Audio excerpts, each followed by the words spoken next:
Hello and welcome to Queer Revelations episode 3 with me, Alan, and today I have a very special guest, comedian, all-round superstar to Beyonce, Kyle Phillip. Hello, Kyle. Hello, how are you? What's the crack? Oh, not much at all. No, seriously, show us your crack. I'm getting a lot more comfortable with this program, with this little show that we're doing here with all our millions of viewers, and I've decided to go as non-PC as possible. Let's get cancelled as fast as we can. Yes. So for those of you that don't know, Kyle is a fab person, and we met when we did a stand-up course in the Gaiety School of Acting. Hi, Gaiety School of Acting. Hey, Daddy. Hey. And Kyle's really taken up the mantle and gone on and done some really cool things. And I've been like, oh, I'm too scared to do it again. So here we are. But he's a really fab guy, and we're going to learn lots about him today. Oh, yes, plenty.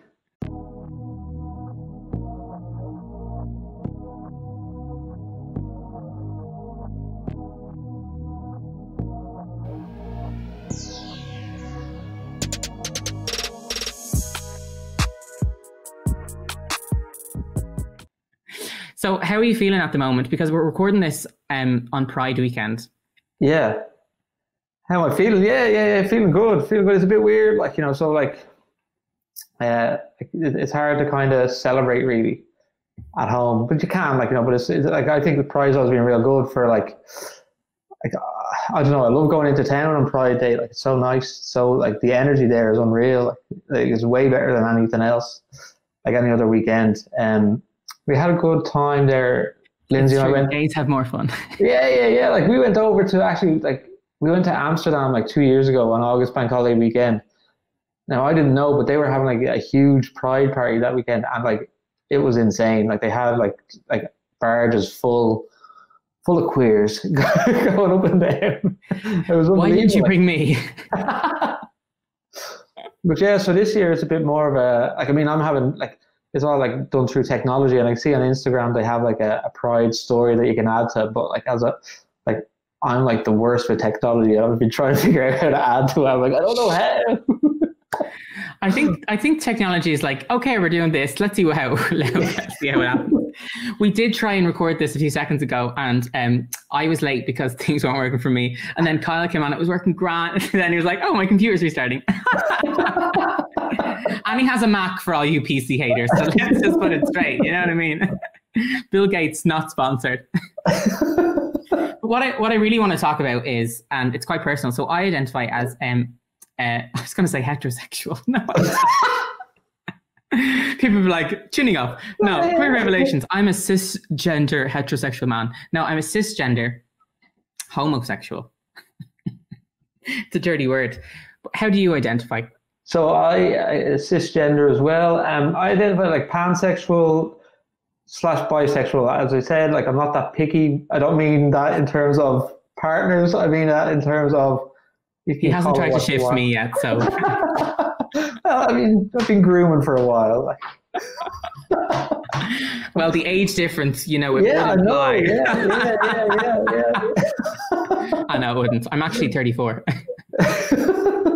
No, go on. Yeah. Sorry. So, yeah. So be pansexual, bisexual. I have a female partner, wife, but yeah, that's just how to say. Yeah, so that's me really. See, and I have to hold my truth up now for an aha moment, Oprah Winfrey, and say I was so your story shook me because I knew you and I'd engaged with you, and I just assumed, because you're married to a woman, that you were a heterosexual cisgender man, right? Yeah. And I had to question myself as someone in this community to say, oh, shit. Because obviously the gays and the lesbians can be a lot more visible because the flags and it's a lot easier to tell if someone's gay because they hold hands with a man, or if someone's a lesbian because they kiss women and do other things. Yeah, like that's like and I suppose I don't think you're on your own there. Like an awful lot of people don't like, or like it does come as a surprise. Like I say in some of my comedy acts, like some people say, someone said to me before, but I was like, oh, you wouldn't think it to look at you because you look so normal. And I was like, okay, excellent, thanks for that. But yeah, like Lindsay and I have been like going out with each other for like 7 years, so it has been a long time. And I suppose when you get to that stage, people just become used to what they see, and they just assume certain things. I think as well, like I've always been a bit kind of expressive, but not like to an extent where like people would be, in school or anything like that, jumping on me or pointing me out as in like that. Yeah, you can nearly. The closeted thing can, some people are better at it than others, so you can slip under the radar as a protection and as a shield, kind of a thing. Yeah, no, in a exactly. way, and that's not for everyone, but for me, it wasn't an option. Yeah, and like I suppose, like I always kind of like like I didn't come out till like I was in like my mid-20s, so like there was kind of that as well, Yeah, like a late bloomer, a late comer to the party is kind of like you do spend a long time. Late comer.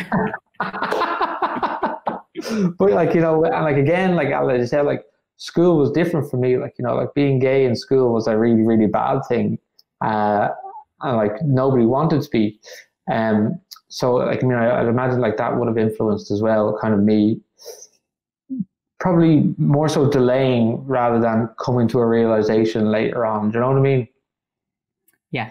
Yeah. Like, so it was, like, as I say, like you kind of spend a lot of school back when I was in school, you spend a lot of time trying to not get tricked into being gay. Like, like, like it's because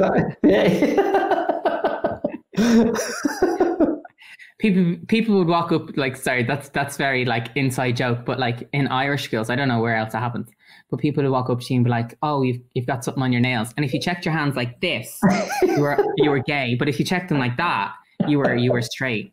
Because I don't know about you, but I define gay as something completely different. So yeah, there are other traits kind of associated. Yeah.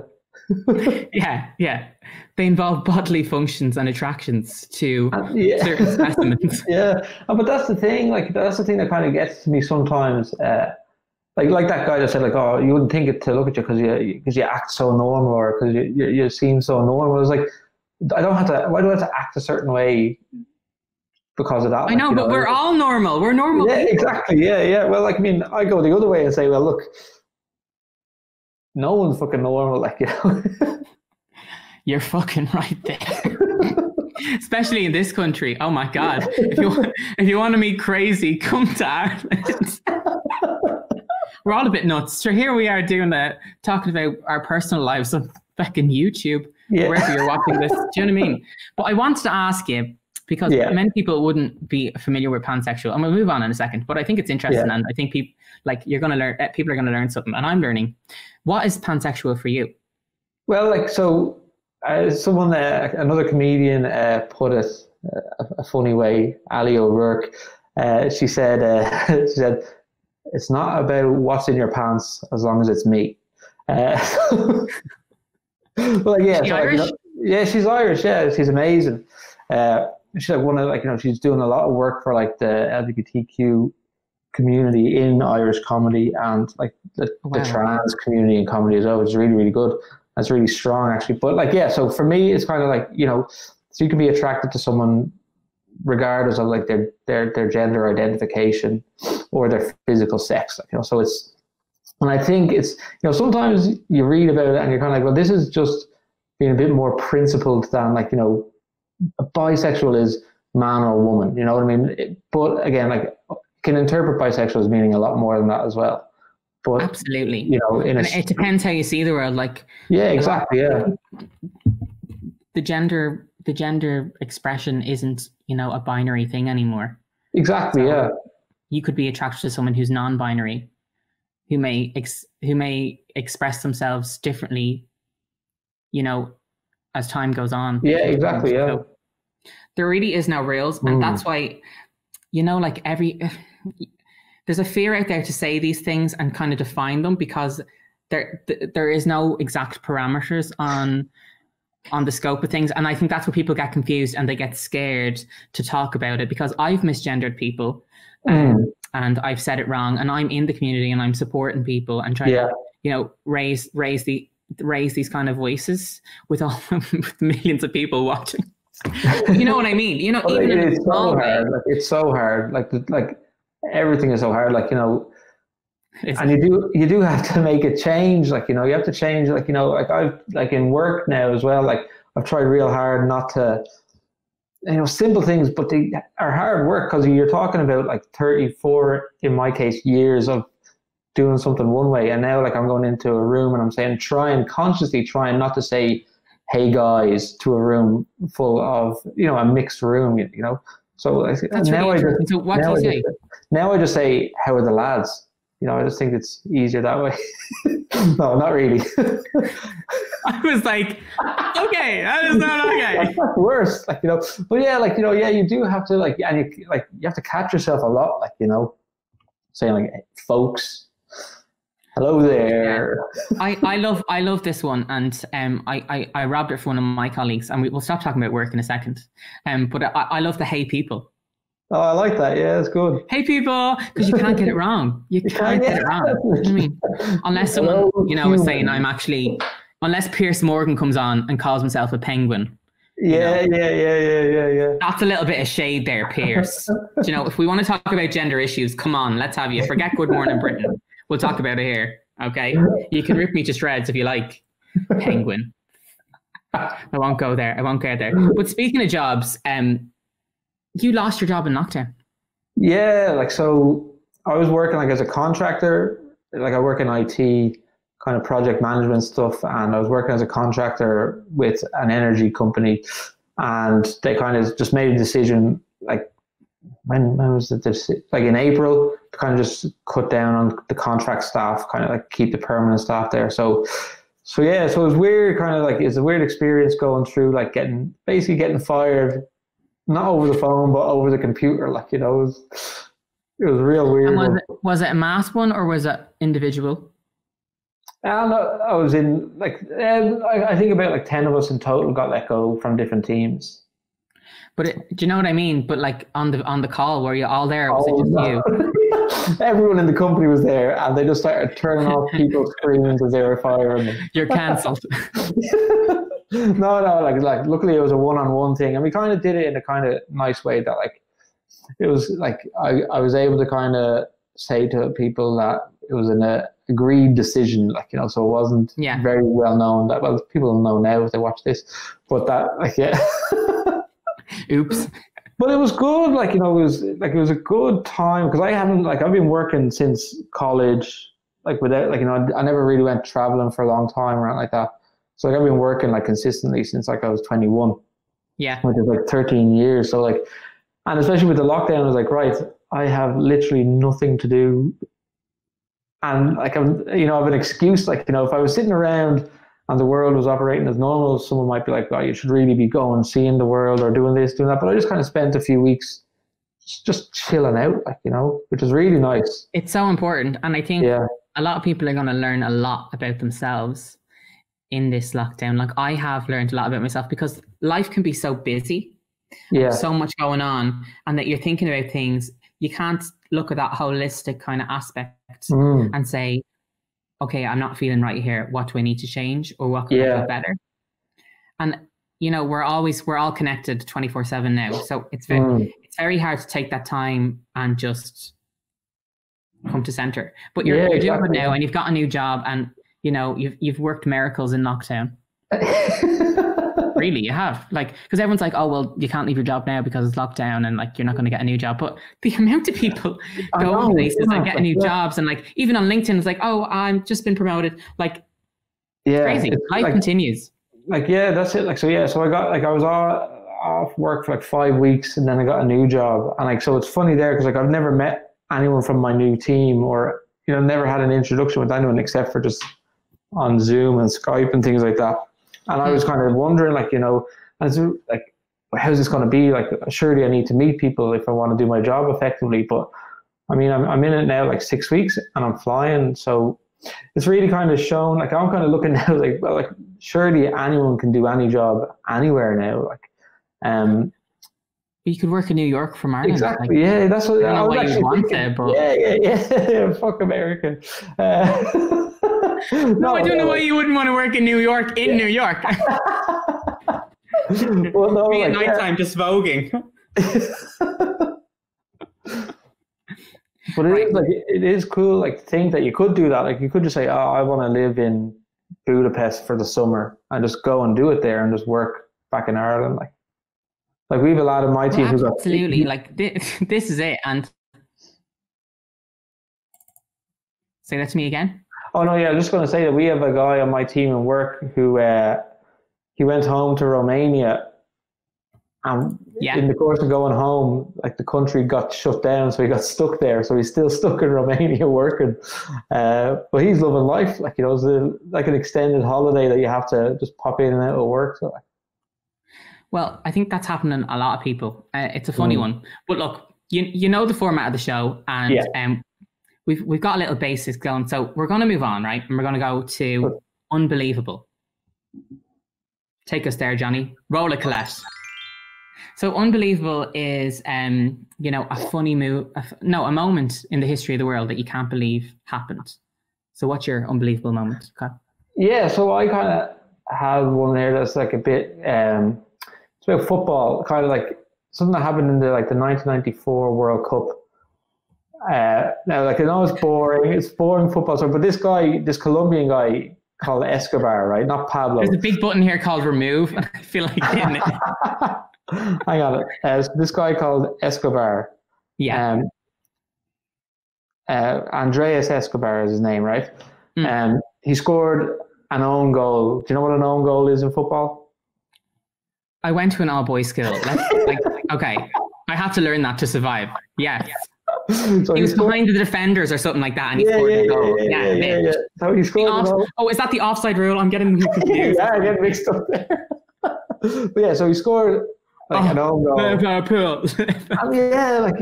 we get onto that. Like, yeah, I can't believe. No, you won't. But yeah, so this is like the unbelievable thing. Like, I can't believe somebody took football this seriously, right? So he scored an own goal in the World Cup. Colombia got knocked out of the World Cup. He went home to Colombia, and he was in a nightclub, and someone shot him because of it. Dead. Shot him dead. Shot him 6 times, and apparently, as he was shooting him, he was saying, "Go, go, go, go, go," and shot him six times because he lost the country a football match. Like, imagine taking a sport that seriously. Like, I never knew this happened. Yeah, it really is, to me, like, and I know it's not like a significant thing in history in terms of like world events, but I just thought it was like unbelievable that something like that would happen. And then, but I suppose, you know, like, to cheer things up, you have a funny one as well, though, don't you? Funny one, right? Yeah, like, the other thing, like, you know, like, you read about like people that get into power and kind of like create dictatorial regimes. They normally have like a pretty decent plan and execute it quite well. But then you have Colonel Gaddafi, who the story of him coming to power is like the funniest story ever. And I really want to make like a TV show about it. I think it'd be hilarious. Like a comedy show about it. Like there was like he basically Netflix. Here we go. This is your elevator pitch. You have 10 seconds. So he basically got into power like against his own will, like again, despite himself. Like, they were going at once, like an example of one, they went to like take over this church because it was a significant like stronghold and would allow them like access into a city. And they went to like raid it, but they couldn't fucking find it. So they had to come back again the next day. And but somehow he got into power. As it sounds like a few hookups I've had. Despite himself, like, you know, and I like whenever I read about it, I'm always thinking like, I honestly think it would be a great idea for like a little comedy show about the siege. And then they got into power, and like, this is the other thing, like, they're so like, he made it like a non-alcoholic country. Libya, he made it like no alcohol. Like prohibition kind of thing. Yeah, prohibition style, and like, but they also wanted to make it a tourist destination. Well, that's not going to work, especially not for the Irish. But someone asked like the tourist minister, like how are you going to do that? He's like, oh, we're going to make it like a tourist destination for recovering alcoholics. Oh, for God's sake. By the way, I think it's nice to take a moment to pause and go, if you're wondering how me and Kyle's chairs look very similar, we didn't sync up. We both went to IKEA.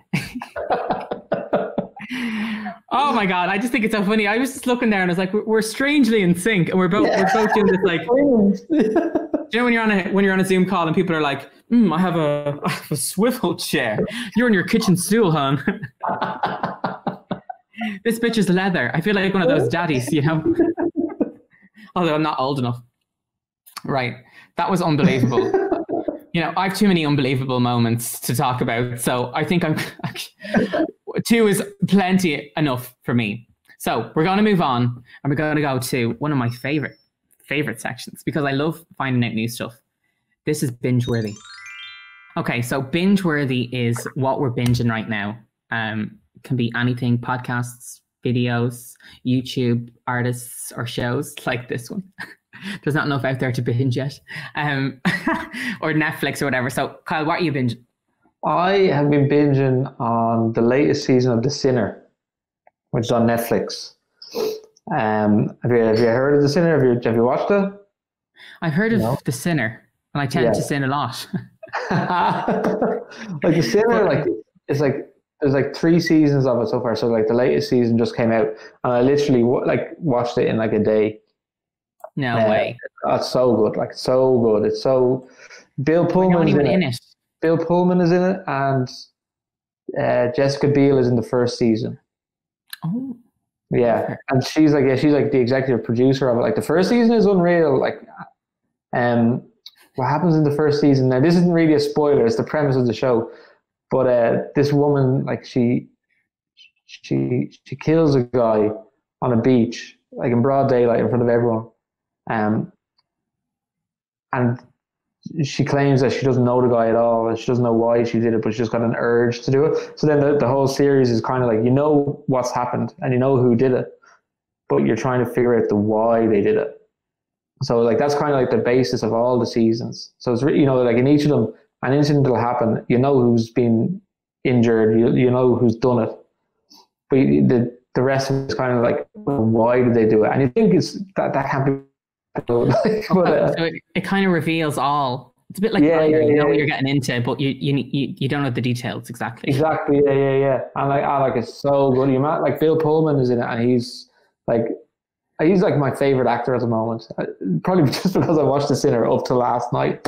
I must check it out. I haven't seen it. Yeah, it's really good. I'm watching The Politician at the moment. That's what I'm binging. What's that? I haven't heard of that. So do you know Ben Platt? No.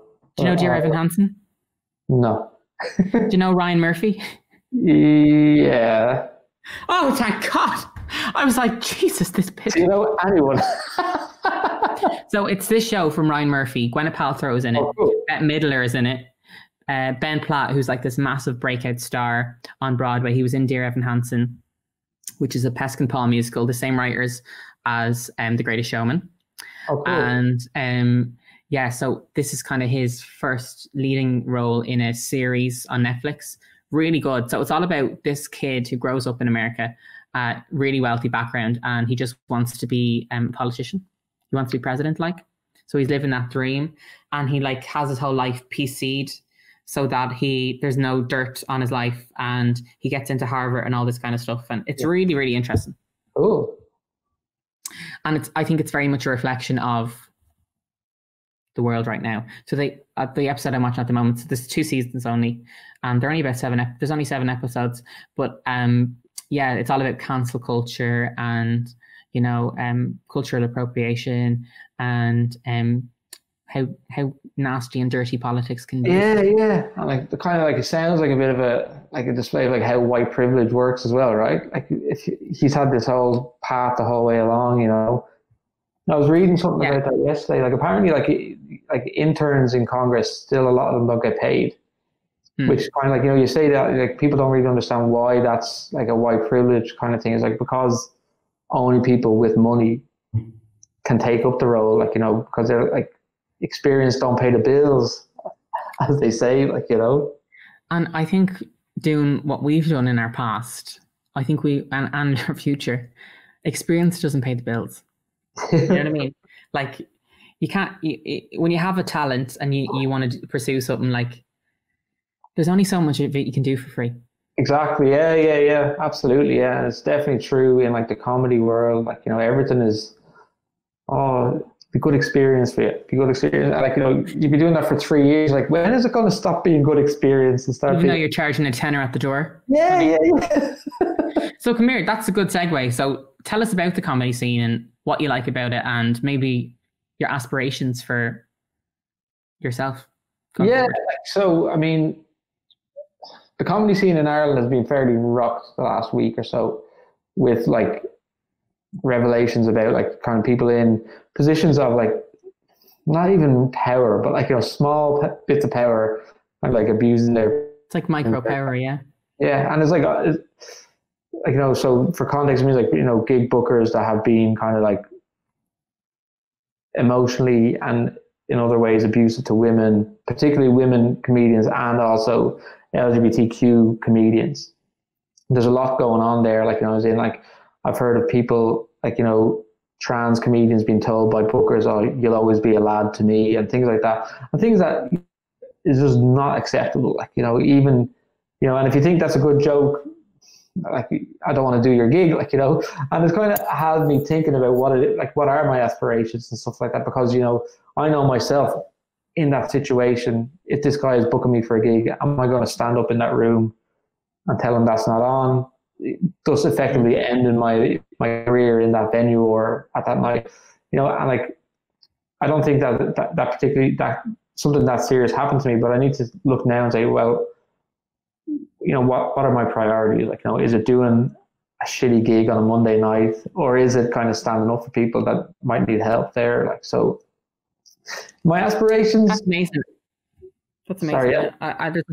There's a strong message there, and I think often when we think about cancel culture and we think about people using their positions for their own self-benefit and to the detriment of others, we think of the Harvey Weinsteins and big billionaires. But every office has someone in a senior position who, and we've heard the stories like in passing that they've gone with staff, or people have got promotions, all these kind of things that are going on in a kind of dodgy, situation. And I think we're in the next phase of that Me Too, where it's seeping down into, the knit and grit of society, whereby if you like even hosting this show, right, that has 4 viewers, okay? And I know it's virtual, but like I could abuse this position. Yeah, no, absolutely. Yeah. And I don't know if you're aware that the drag queen Sherry Pie, who's also like on the comedian side of things, she was using her position to and I won't go into the details of it, but because it's out there online. Yeah. They were using their power in the New York drag scene to like grab young up and coming actors and like get inappropriate materials, claiming that they were going to she was pretending to be a casting director and like had this alter ego, but she was using her position and her knowledge to it's not just the physical thing, which is obviously important, but there's so many variations that can happen. Like, I was reading about, so like, it's like Louis C.K. is a comedian that's gone through something where he had like allegations against him, and like he's admitted to them, like basically showing people his Mickey, to put it crudely.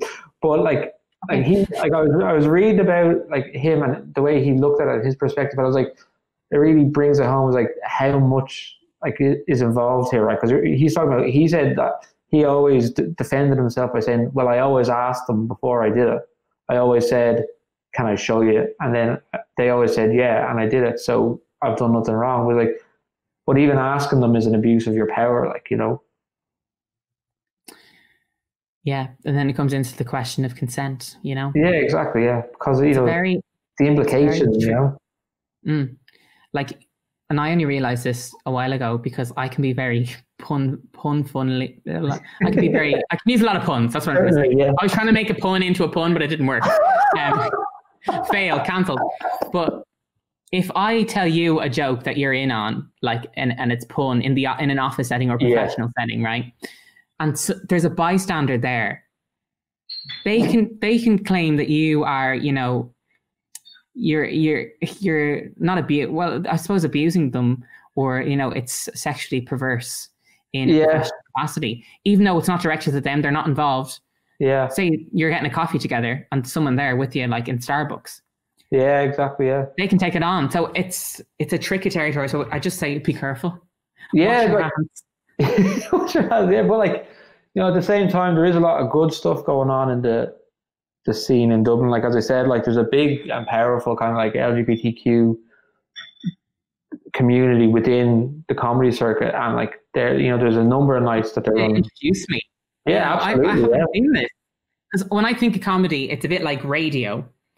It's very much, you know, male dominated, straight white man, male dominated scene, but obviously it's changing. Yeah, like, I mean, they're like, it'll take a while to change, and a lot of the clubs are now, or people that, like, you know, comedians in groups on Facebook and stuff are looking at, okay, well, what do we want clubs to do now? We want them to have, you know, minorities represented at nights, like, you know, because it's not just about, you know, gay, straight, it's also black people, members of the black community, you know, people of color need to be out there more, because they do represent like a much bigger portion of the community than is reflected in the nights that are, you know, comedy nights in town and stuff. And like, with the nights that we run as part of like our old class, I think we've been fairly good with like our representation there, you know, in terms of like, we try to get the gender balance right. And I suppose like we do it with I think I agree. And you know, in a way, the way it happened, and the way you organized it, you know, it was open to that. And I think once people are encouraged to go forward, and there's no one, Wizard of Oz pulling strings behind it to make sure that they don't progress or whatever. Yeah. Then I think that the floor is open and the stage is open for people and their talents to come through.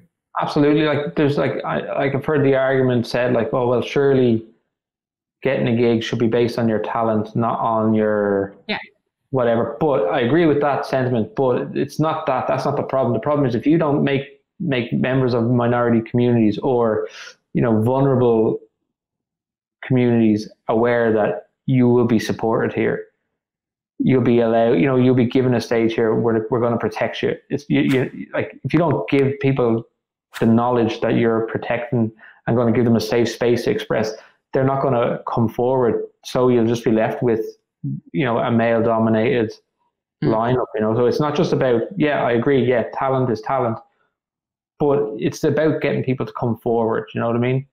Yeah. And I also think it's about the people who need to come forward, you know, standing up and calling it out and saying this is wrong, or, you know, I'm here, what about me? And there's a lot, it seems self-centered and egotistical, but like, sometimes you have to go, hi, I'm here, what's going on?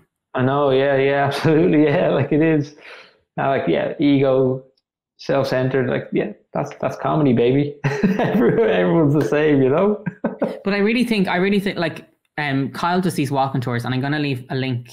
We'll put the link in the description. I was going to say in the cards, but I don't know if I can do that. We'll figure it out. It's here somewhere. And he does these walking tours, and Kyle, I absolutely love them. Oh, really? I think they're so fun. And he brings, Lindsay is like director / producer / videographer, and Russell's the star, and obviously you're like Robin. I'm messing, I'm winding you up. But they're fab, and you go around where you're from, and you just have the crack. Yeah, like, look, it's cool. Yeah, Russell, for people down there, is my little dog. I never explained, like, Russell is actually, they're in a throuple, and Russell is the kind of the sub-bottom in the relationship. He loves to doggy style. Oh. But yeah, it's kind of like I always thought, like, it's like I think there is great stuff in a lot of areas that you like. The idea came from, like, I always thought it'd be good to do an actual tour around my area for, like, like there's a lot of tourists coming to Dublin. They see Christchurch, they see St. Patrick's Cathedral. I'm like, well, like I could show them Knockline. Like, yeah, it's just like a neighborhood, but like we have trees and bridges, Knockline. Where are you from? I was like, where are you from? Oh yeah, I'm from Kildare there. Oh, country. I'm from Knockline. Up and coming. But what have you any plans to do any more of them, or what are you doing? Yeah, so so we did like 4 episodes of the first season, which is not a very long season, like, but what do they call it? A mini series. A mini series, yeah. And they're all about 5 minutes long, so it's quite mini. Like we got to do some fun stuff. Like, so there's like a scene that was from the show Love Hate that was filmed in Knockline. So like we recreated that scene with me playing all the roles, and that was a lot of fun. And, and like it was real good. Like it was my first taste of like real acting.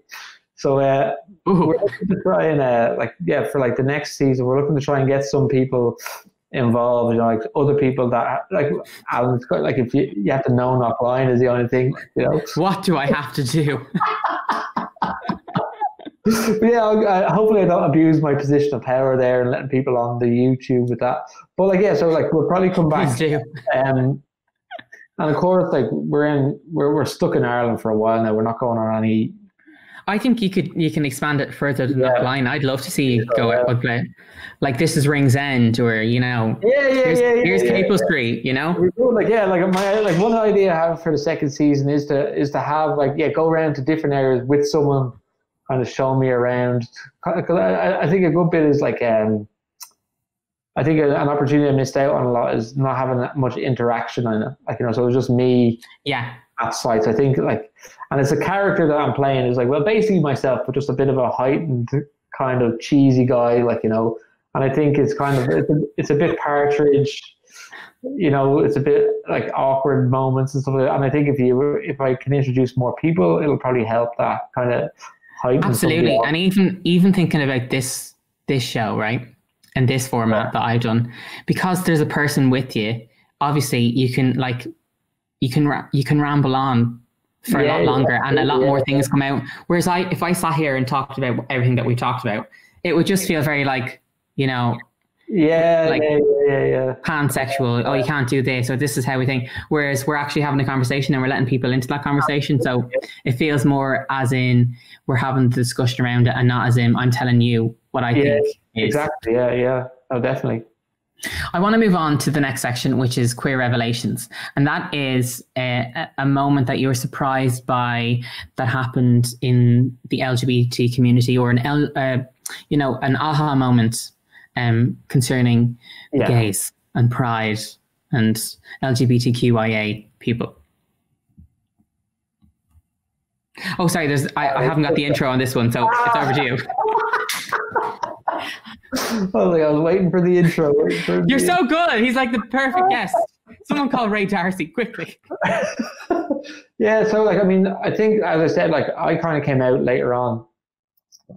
It wasn't 50 or something like that, but I still came out later on, I'm not that young. And I think that was the big surprise I've seen since then, is there's a lot of people like that, and the acceptance of them is really, really, really refreshing and warming. You'd think that a lot of communities that are already established, to see people like me coming along later on, you'd be like, oh no, you're just going through a phase, or you're just, you don't know what you want. But it's a lot more accepting, I think, which is a really good thing to see.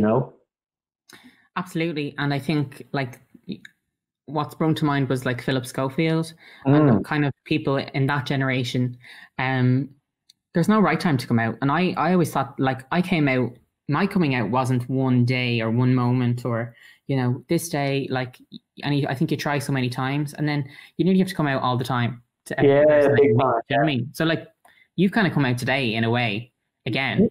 Yeah, this is the thing, because it's not something that I bring up and I don't think anyone really does bring it up. But like, you know, it's not like, you know, it's in, even if people are talking about it, like sometimes I don't really feel the need to bring it up, because to me it's like, well, it's not, I don't know why, but sometimes I'm just like, do you know what, in this situation I'd rather just keep my cards close to my chest. And then like even with comedy, I was like, I had to, like, you know, come out again. Yeah. When I started doing that, because a lot of what I was doing at the start was like, yeah, look, funny jokes, right? But like jokes about like, you know, kind of safe areas for me, like, you know, things that are, you know, kind of beige. And then I said, well, like, you know, around Christmas time, I kind of said, well, look, you need to come out and like tell jokes about things that really matter to you, things that are different about you. You know what I mean? And that's the same thing. So I had to like, and like it was like, again, like the support I got, like, so these are comedians that would have seen me performing for a few months, and then I come out after Christmas and start talking about pansexuality and kind of like trouble growing up, not coming out, and like being tricked into being gay and things like that. And like the amount of support you get from, like, you know, everyone, like, you know, gay, straight, everything is really cool. Like, but it is definitely true. You have to come out an awful lot, like, you know. I talk about it all the time, but you do have to come out an awful lot.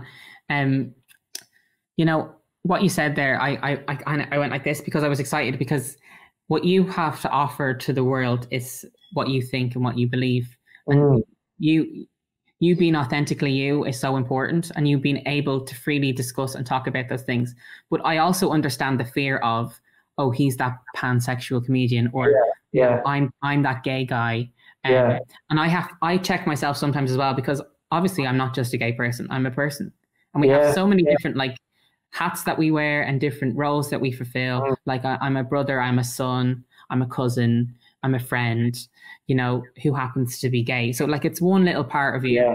But I like, so you don't want to be known as that person, right? But I also think you have to acknowledge and embrace who you are and be authentic. And at the end of the day, you can't control how other people see you. If people want to see you as that, like, okay, but like, here I am, world, take it or leave it. Yeah, absolutely. Yeah, exactly. That's it. Like, you don't want to be like, I always say, like, don't let one thing define you, like, because like it can happen. Like, you see like Liverpool fans this week, like going crazy for winning the league. Like, it's just like, they're just defining themselves as just, I support Liverpool and this is who I am. You know what I mean? Like, and, and like, I just think people are a lot more like, you know, dimensional than that. Like, you know, and even as you say, like, it's a part of it. It's a small part, but it's a big part at the same time. Like, you know, it's kind of like, like it's really depends how big your part is, but you know. Well, then it's a small part for me. Can you tell I'm very thirsty at the moment, like very thirsty. Nothing is quenching my thirst. The virtual dates don't do it for you. Oh, stop. Did you wear aftershave for this date? Well, I had a shower, which is actually a big deal for me, right? I normally, like, I've gotten into the routine of having a shower at night time and stuff like that. But I said I'd get the hair done because I'm trying to grow my hair long. I think it suits you, yeah. Thank you. It's nice. What about this? Are you going to go out with the sides as well, or are you tucking them in? I'm going to get them tucked in again. Like, Lindsay's been cutting it for me. Yeah. But the barbers are back open on Monday, so I'm going in next Saturday. Oh, I thought you were going to go like full, like, you know, kind of like curlify, Timothy Chalamet kind of, ooh, dirty. I love him. I absolutely love him. My queer revelation is, so you might be able to add some insight into this, but I was at a dinner in Dublin, and in this place called Crew, if you've ever heard of it. Yeah. Oh, delicious. Yeah. Hopefully it's open again soon, but we were there, and there was four of us, and I was talking about, you know, everyone being so accepting and and open to everyone and who they are. And I was like, and like the people I were with were totally, you know, pro LGBT and positive and supportive and all the rest. And then I was like, so like, I just like said, I'll ask the question anyway. And I was like, would you go out with someone who was bisexual? Like, would you go out with a man who was bisexual? And the reaction was like completely negative. Like, they were like, no, I wouldn't. And I was like, so if you found, like, most of them were in happy relationships, but I was like, if you met someone who was, you know, bisexual and you fell in love with them, because it came from that show, what Love Is Blind. Yeah, The guy in it yeah, who was yeah. bisexual. Now, I don't think it was. I do think some of it was a bit superficial and played up for the cameras. But when the girl found out, it kind of like ruined the relationship. And I was like, okay, but like, how can you be pro LGBT and supportive of Yeah. people, and then say you wouldn't?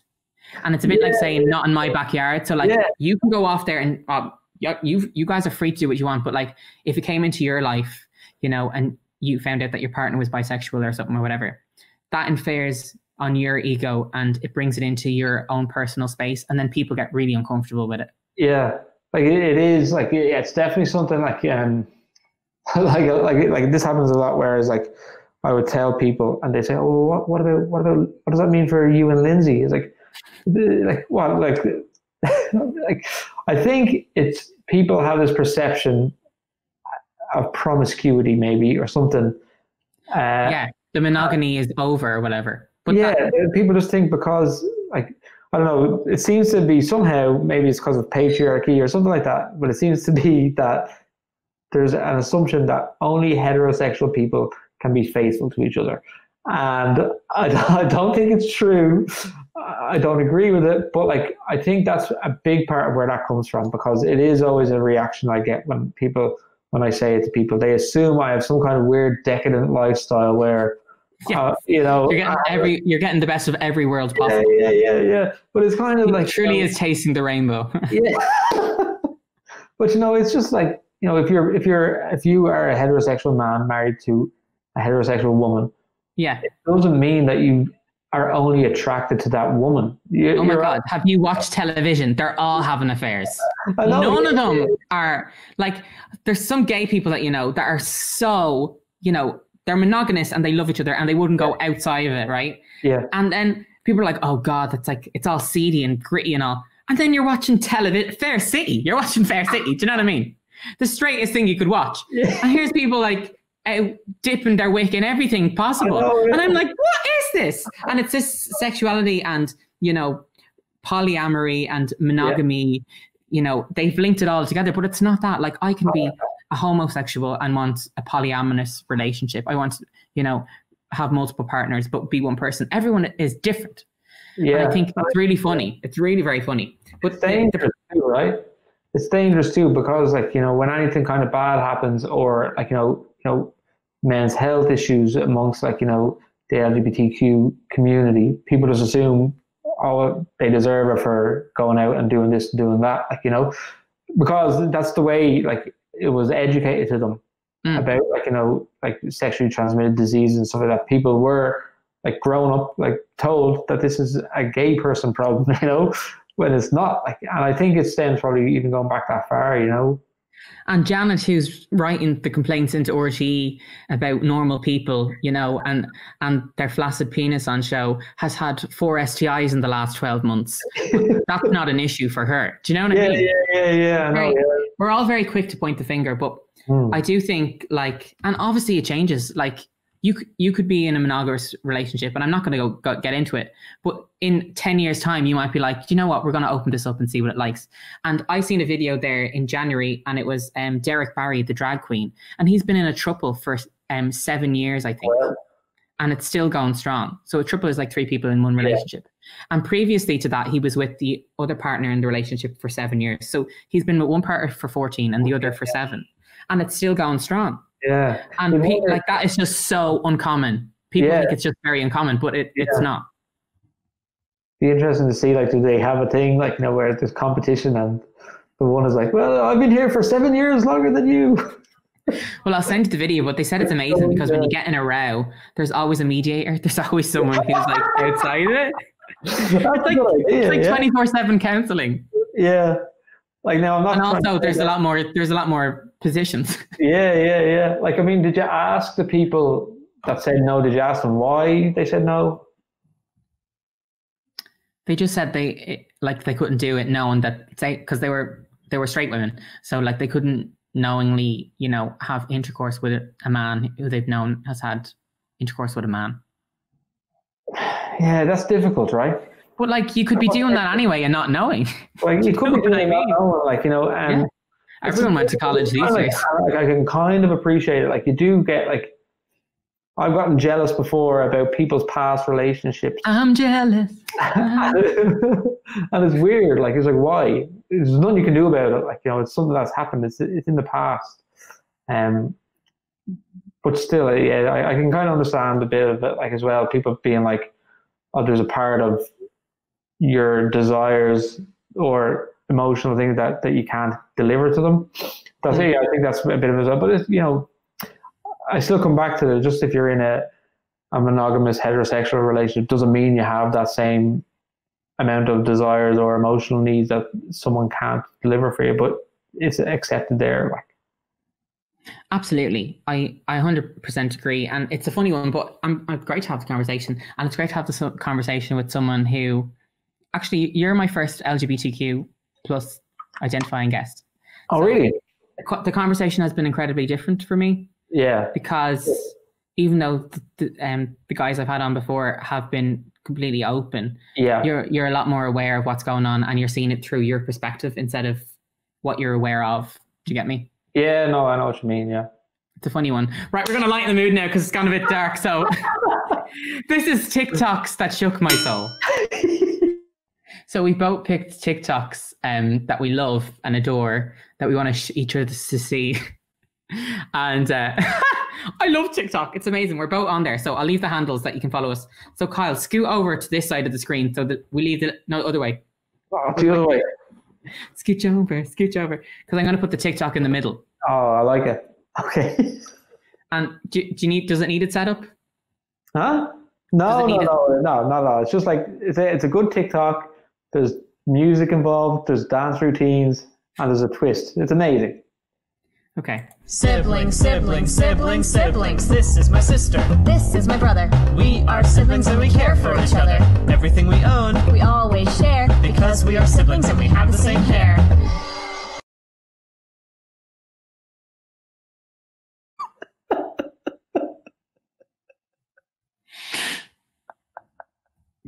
You're gone out of view from us there, but I can see you're laughing. Oh, it's so good. Oh, I've tried to figure it out so many times. I don't know. Are they actually though? Or are they looking for likes? Yeah, but look, either way, it's bloody funny. Like we all have siblings, but well, most of us do. I'm sorry, maybe a first cousin, but not a sibling. It was cool when we were we've all been to those local GAA clubs. We've seen what's going on. When Lindsay and I we got married in Texas, right? Yeah. And like, with her dad. With her dad, but like when we went down to the registry office kind of place, like I swear, like 10 times out of maybe 15 questions they asked us, "You're definitely not cousins, are you?" So. Okay. So they're like first cousins, no. Second cousins, no. There's been mad stories in the media as well where like cousins have gotten married and not known it. Or like there was one story and it was like twins separated at birth ended up marrying each other like 15 years later. Well, not 15 years, but probably 30 years later. Yeah. And then they realized that they were twins. Oh no, you can't be at that. But they didn't know. They didn't know. That's a fucking weird thing. Anyway, oh gosh, we're allowed curse. Sorry. Because it's good not to. Do you know what it is? It's because it's good not to, but this is 18 plus and it's online, so I feel like be your true authentic self. And like, after the watershed, you're allowed curse. So, yeah. But it's because I've done the radio bits and all. Like, it's like do not curse. Like, do anything you want, but do not curse. So like it's like wearing these different hats. Anyway, let's watch mine. I feel like we're on a kind of level here today. I think this is gonna bring it to that level as well. So we were just chatting and he is only happy when we do a TikTok for him. Yeah, but I'm also happy when you fuck me in the ass. And that's not for an audience, unless you want one maybe.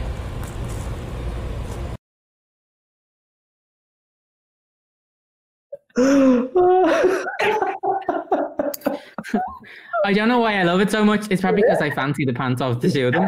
And I'm like, can I fly to America now? Do you know what I mean? And like, oh, he's talking to me when he says that. And he says it so violently. I'm like, okay. Yeah. Oh, I get it. This is the part of the show, Kyle, where I ask, have you heard the news? Because it's so queer. Because it's so queer. You don't have to respond. Do it again, I'll do that. This is the part of the show, Kyle, where I asked, have you heard the news? Because it's so queer. That wasn't rehearsed at all. Okay, so we have a couple of news stories, and the one that's really pressing for me is the Strictly Come Dancing reportedly putting that same-sex marriage pairing on hold. Mm-hmm. Same-sex partners, sorry, not marriage. Yeah, like, so I was reading through it, and like something that like they were saying, oh well, no, we just need to make sure we can do the show safely, and that's our number one priority. It's like, why can't you have multiple priorities? You know, like it's only a little TV show. You know, what's the difference when you're picking dancers? Yeah. What's the safety thing about it? Like, are you running out of jock straps? Like, what's the story? Do you know what I mean? Can we do it safely? I think it's just a big, you know, fair play to ITV for Dancing on Ice and the first gay partnership. And I don't care what people say. That's mainstream telly.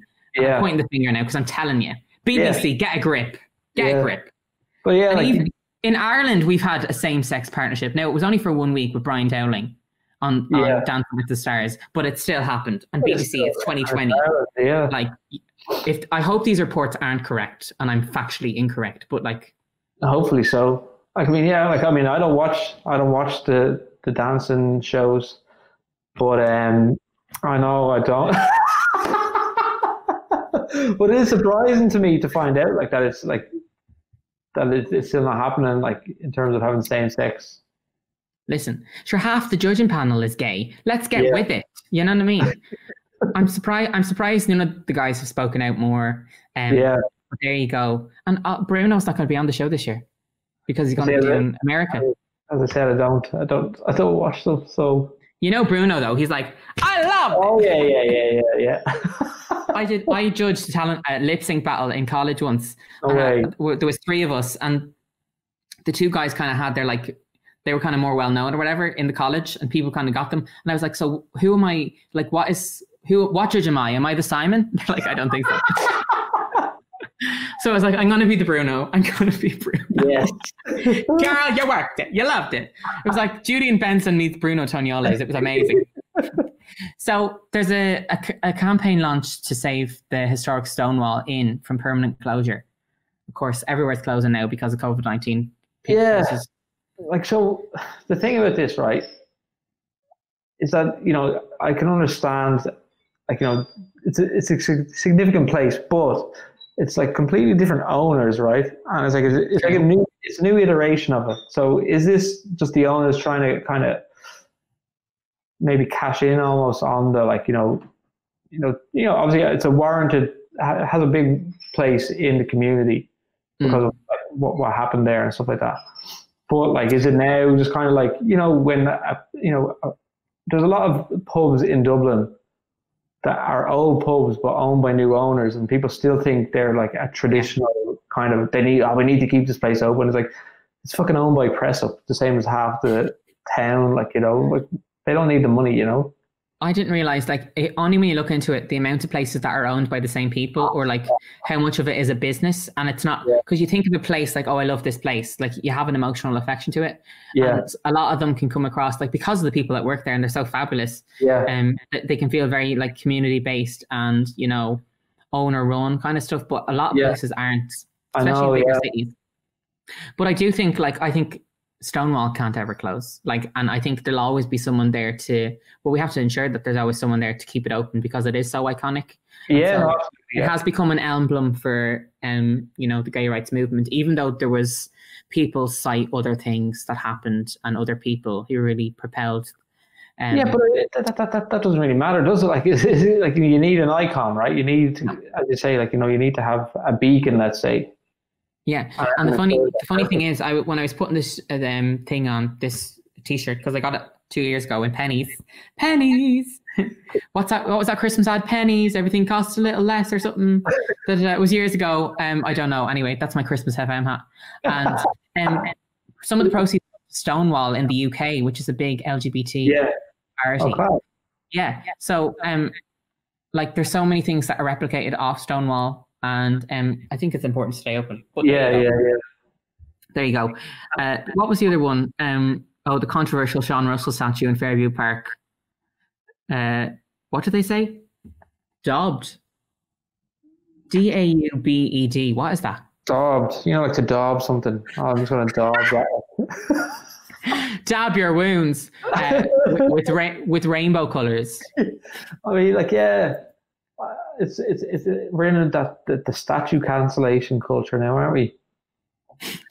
It's a funny one. It is, like, especially where does the line stop? Yeah. You're gonna dig up everything on everyone and pull them all down, like, you know. And but that being said, I know, and this is very controversial.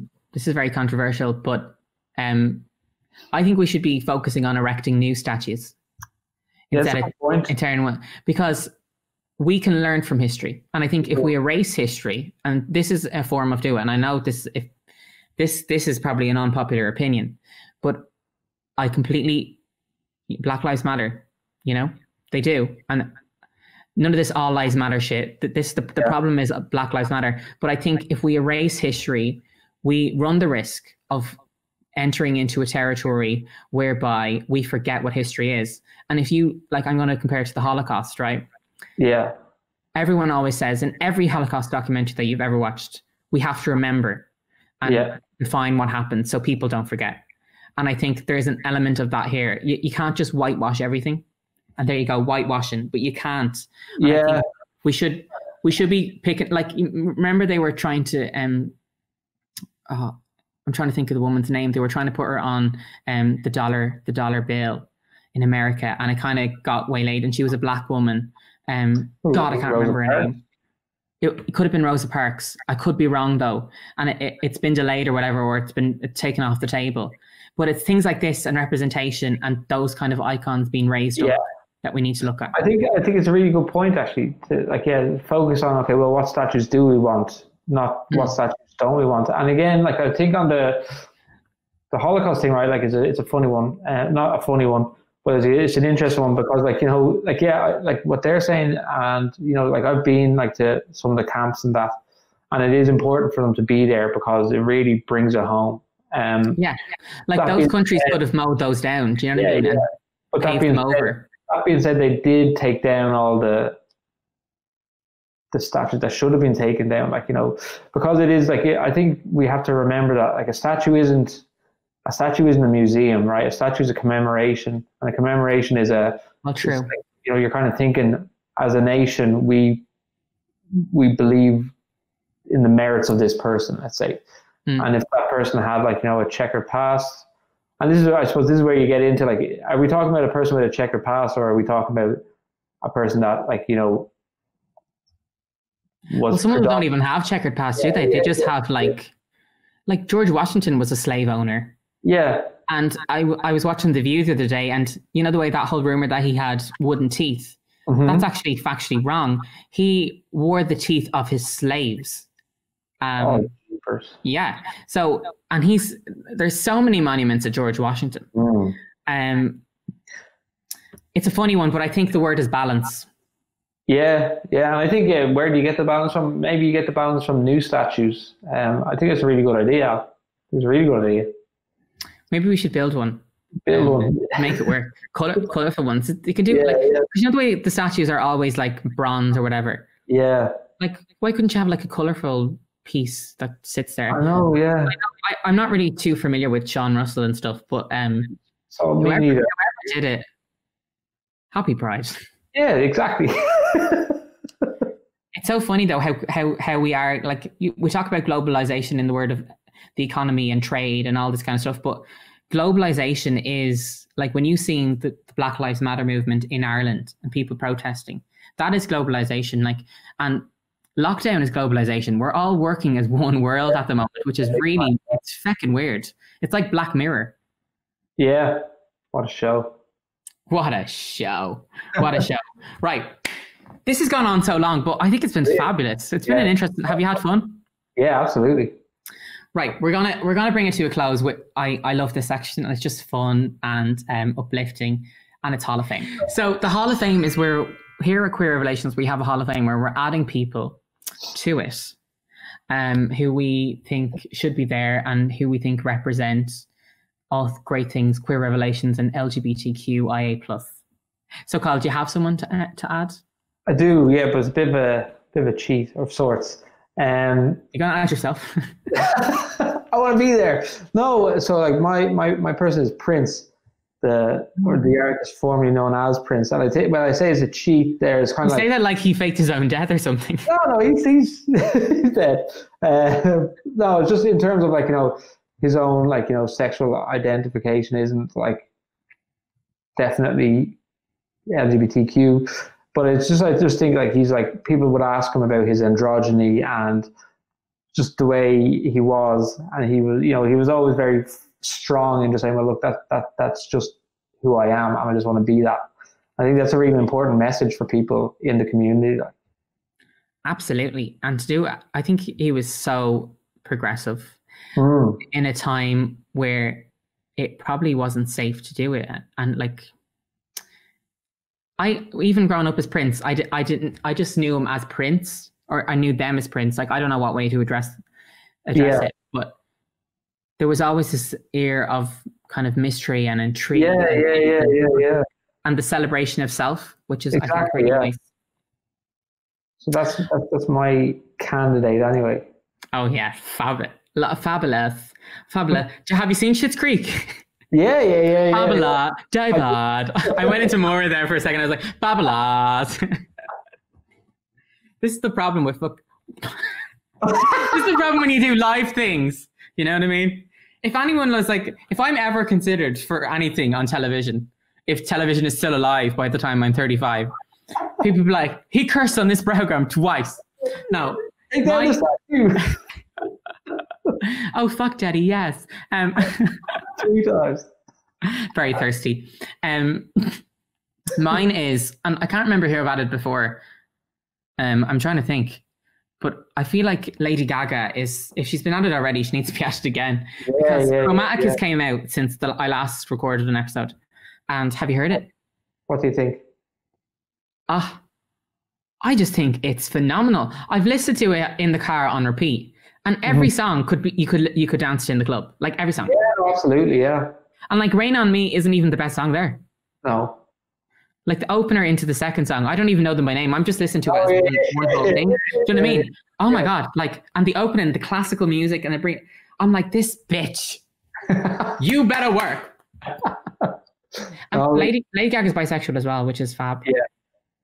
Last time I checked. I think like she's, like I think she's quite in the Prince mold as well. I'm just kind of like, look, just be yourself. Yeah. And even more so because she's reached out and built a community and raised other people's voices. And, you know, really she's outwardly, like, she's doing it in a transparent way. Yeah. Do you know what I mean? Whereas other times you can have like messaging that can be subtle.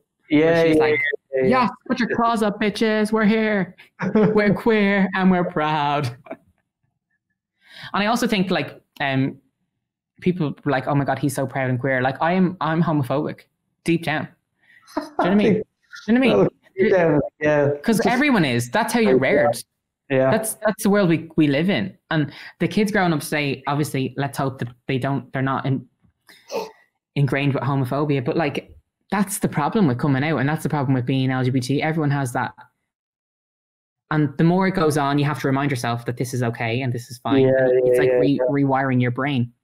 I know. An interesting revelation there. I'm homophobic. But you know what I mean. You know what I mean, though, right? Oh, certainly, yeah, certainly. As I said, like it's just you look fed up. A lifetime of just stop, yeah, homophobe. No, but like, yeah, like I think like a lifetime of being told a certain thing, like it's hard to shake, like, you know. Yeah, and I've lived more of my life in the closet than I have out of it. So you're so young. I'm 25 this year, bitch. Jeez. I'm sorry, but look, where's the Botox? Right, Kyle, I've had such an amazing time. Me too. But if people want to find out more about you, where can they go? And maybe you can tell us if you're working on anything in the meantime. Like I think go to my Instagram is at Kyle Phillip Comedy. What did I say? Kyle Phillip Comedy. Then there's a link to there was a link to my YouTube in that, but I've replaced. We'll put them all in the description anyway. But yeah. Because the walking towards the comedy to kind of support Black Lives Matter communities and stuff like that. So I have a link to that in my Instagram. But yeah, so there'll be more walking tours soon, and there's a few more things in the pipeline as well that'll be coming out. Hopefully. I love a good pipeline, me. I'm so excited. But you're doing great stuff, and I have to say, like, I think we're both very ballsy. We're just like fuck it. And so well done. That's you. Well done. Keep it up. And is there anything else you'd like to say? No, I think that's about it. Hello, Russell. Hi, Russell. Love you. And hi, Lindsay. Oh, yeah, Lindsay too. We might be able to do like a part 2 to this, and Lindsay can come in. You'll be on like a separate camera. Like, hi. So tell us. But no, look, I'm so appreciative of you coming on. And if you want to see more of these videos, more of Queer Revelations, they're a bit of work to put together. And the guys are great for coming on. So make sure to like the video, leave a comment if you want to see more of a certain thing, or if you want us to change up some stuff. Be nice and subscribe, because it doesn't pay my bills, but it might. You know yourself. Anyway, we have to get the plug in. You know how it works. Thanks, everybody. Do you want to? Oh, we have to do our thumbnail. So I don't know what you want to. Do you want to do an X Factor thumbnail tonight with our chairs and be like, oh God, okay, how do I? Oh, I've gone the wrong way. Okay. Oh God. This isn't working at all. Okay. Bye, everybody. Happy Pride. Bye. Bye. I don't know how to stop recording.